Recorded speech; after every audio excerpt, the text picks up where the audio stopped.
Hello, everybody. Jason Learns 5. I hope you guys are doing well, staying safe, taking care of yourself, and more importantly, taking care of one another. Before I get into this video, I'd like to apologize for the lighting. I do have fluorescent lighting in my man cave room, and the transformers for the lights burned out. I did go to the local hardware store, which happens to be a locally owned small mom and pop store. They didn't have them in stock. They tried to order them for me. They are on order, and it's been over a month. I guess as supply delays and everything else that's going on has affected it, and I'm sure um, bigger chain stores and electrical warehouses and stuff like that take priority over a small mom and pop store as far as getting stuff in. So my only option would be a 120-mile round trip. And when you drive a truck with a 360 that does 7 to 10 miles to the gallon, at $3 a gallon, you don't want to make that trip unless you have other business to do in that town. You know, for me, it's going to cost me more in gas than it would to just get the part. So I'm trying to ride it out and wait.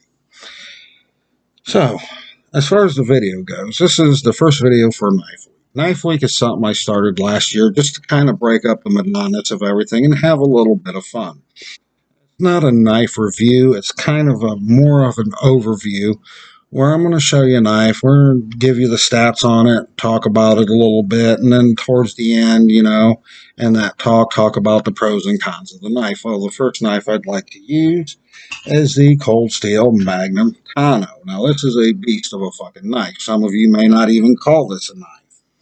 So what do you get? You get the Cold Steel Magnum Tanto and Cold Steel Signature Secure-X sheath and Cryex handle. Now this handle is a flat oval and it does feel very good in the hand. The blade is 12 inches of San steel with an overall length of 17 and 5/8 inches, a blade thickness of 3/16 of an inch, and weighs 14.2 ounces overall.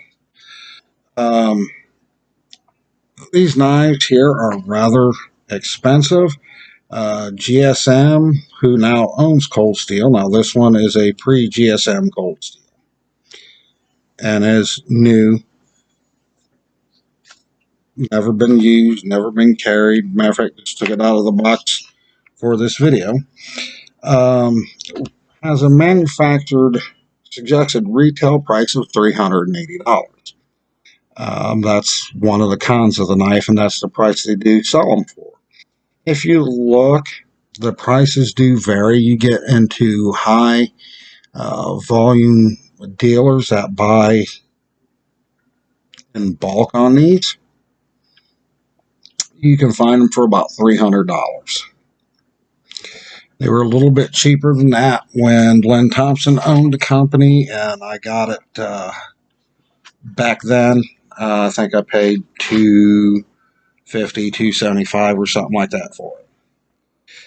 So, what are the pros and cons of this knife?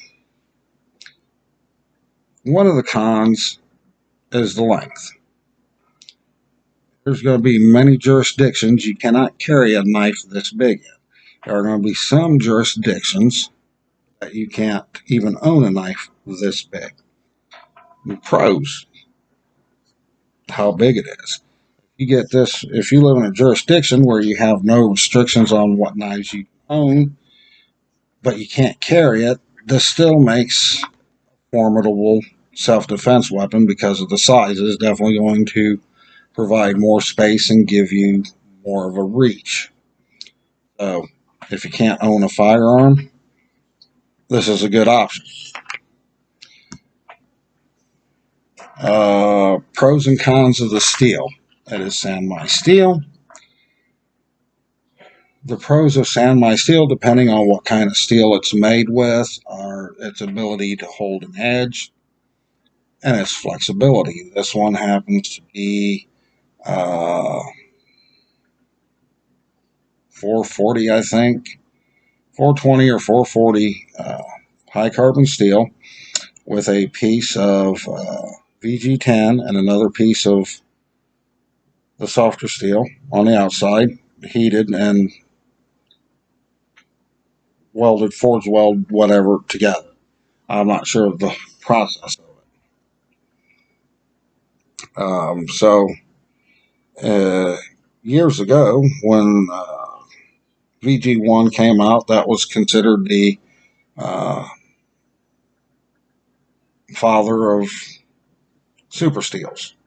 And VG10 came out, and that was the super steel that everybody started using. Now it seems like every 6 months, every year, uh, CPM, uh, Crucible, and all that's bringing out some sort of new super steel. So the VG10 steel in this is like bottom line super steel. We're talking the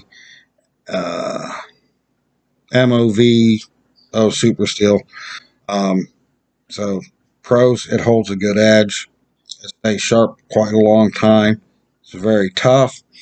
Having the soft steel over the super steel offers a lot more flexibility than if it was just the VG10. Cons, going to be a little bit difficult to sharpen. It's going to take some time. It's going to take some work. It's not going to sharpen real quick like a softer steel. So if you wanted something that was quick to sharpen and maintain an edge on, this is not the steel for you. Pros, this thing just looks fucking badass hanging on the wall. Um, I mean, the people that I've showed this to are all in awe of it and want to know where they can get one, how much they are. Most of them, when they hear the price on them, are screw that, and they'll find something cheaper. So it is a nice knife, and for the size, it is fairly light, and I do like it. I mean, I could see a lot of uses for it if you want to go that route. That being said, folks, I think I'm going to end this video, and I will talk to you tomorrow in the next video. Take care of yourself and take care of one another. Please stay safe.